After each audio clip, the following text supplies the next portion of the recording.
police. Allegedly bribing police. Allegedly bribing police.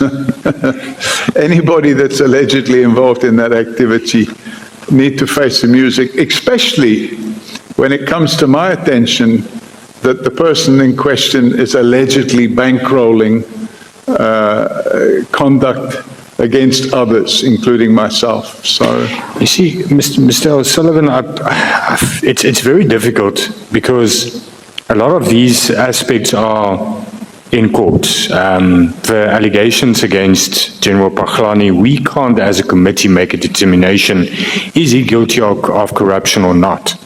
The court will have to, in those criminal cases, find that and make an adjudication on that. But I think what is important is, and we touched on it in your previous appearance as well, what is your motivation? And I know that you say you are anti-corruption. But I want to once again ask you, is there anything else that motivates you to and other members referred to it earlier today as well? You do choose to put a lot of energy in certain corruption cases. Corruption has normalized in South Africa. There's corruption everywhere. You can look at corruption everywhere, but you choose to focus, and I'm not saying that there's no merit in those cases that you are focusing on, but the question is, why are you focusing on those cases? Are there any other motivation other than being an anti-corruption fighter?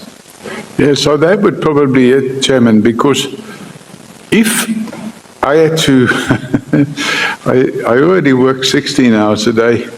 If I had to take on every corruption case in the country, I'm going to run out of energy and time. But once I get my teeth into something, I think Marion Tam wrote an article in Daily Maverick, and she described me by saying, Paul O'Sullivan hates corrupt cops like a dog hates fleas. Okay, but... And when you become a victim of those corrupt cops, which I was, I then went out of my way to expose their conduct and the people that were, I believe, to be their accomplices. Okay. Well, everybody's entitled to their opinion, but that opinion is a dishonest opinion. Advocate Mashuga knows that I wasn't on any WhatsApp group, and I never formed part of any WhatsApp group. So for him to say that I was part of a WhatsApp group is a total lie. Secondly, the miracle that we saw in the criminal justice system, where somebody opens a docket the second week of January and the first week of February, arrest warrants are issued. It just didn't happen on any other case in this country, that an investigation can be completed and a docket registered and arrest warrants issued without even the alleged suspects having given their version of events. So the whole thing was a complete setup. And the setup included all the people of the Northwest team, who, by the way, I understand, had regular meetings with General Paghlani, and that included regular meetings with Michael Mashuga. And it's sad, but the reality is that there was absolutely no case to answer, and there's still no case to answer. This person is a businessman who owns franchises, lucrative franchises. But he remains a police officer. Like McDonald's or something like this. I'll mention the businesses later if I have to. This person remains in the police leadership. But you, as a lover of South Africa, never investigates that person, Farouz Khan. We can't even get the name here in Parliament to get that person to come here and answer for his question. It's apparently he's being covered up and protected. Even by us now, they say we are protecting him. We can't get him here.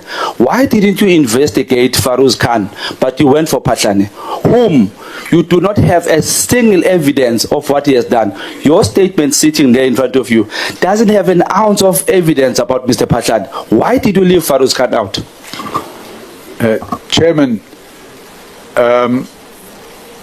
there's probably 1 million crimes going on in South Africa, and you can ask me the same question why I didn't investigate them. Let me just put the following to you. Forensics for Justice is a registered non-profit organization, non-profit company, NPC. It has limited resources.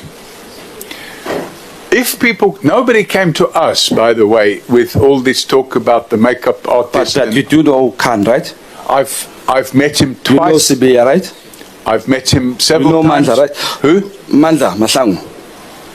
Yes. Mandla Mahlangu has a 7 million rand plot. Has a house in Savannah with a salary of SAPS. Why would a police officer, why would a person who owns so much businesses continue to be a police officer when he can open that space for people in South Africa to get a job, who has multi-millions of businesses, sits there and it doesn't catch your eye?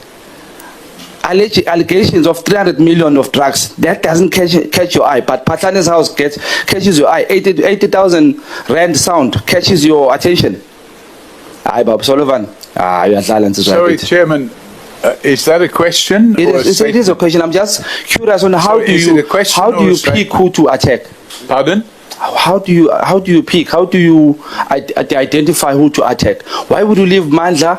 Why would you leave Farouz Khan out and just go strictly for this person, Upatlan, for 80,000 rand?